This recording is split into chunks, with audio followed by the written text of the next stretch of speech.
మీ పిల్లల బాధ్యత మాది అని మా అమ్మ నాన్నలకు భరోసా ఇచ్చాడు. కానీ భరోసా చేశాడు, నిజం చేస్తాడో లేదో అని మేము అనుకున్నాం.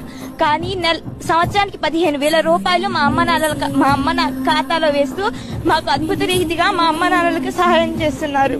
ఎందుకు ఎమోషనల్ అవుతున్నా చెప్పు. మాకు ఇంతకు ముందు ఇవన్నీ వేసుకోవడానికి స్తోమత ఉండేది కాదు. కానీ జగనన్న మాకు ఈ స్కీమ్స్ అన్నిటి ద్వారా మాకు ప్రతి ఒక్కటి అందిస్తున్నాడు.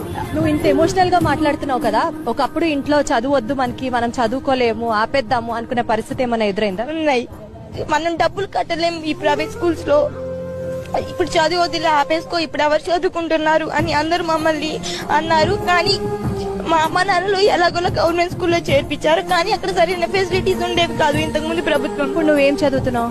ప్రజెంట్ నేను 10th క్లాస్ చదువుతున్నాను. గత ప్రభుత్వంలో అంటే అప్పుడు నువ్వు 5th క్లాస్ అయి ఉంటావు ప్రాబబల్లీ. సో 5th క్లాస్ లో స్కూల్ ఎలా ఉండేది, ఇప్పుడు స్కూల్ ఎలా ఉంది? 5th క్లాస్ లో కనీసం మేము టాయిలెట్ కి వెళ్ళాలనుకుంటే వెళ్లే వాళ్ళం కాదు, వాటర్ ఉండేది కాదు. కానీ ఇప్పుడు మాకు మా స్కూల్ కి ఆర్ఓ ప్లాన్స్ గవర్నమెంట్ ప్రొవైడ్ చేసింది.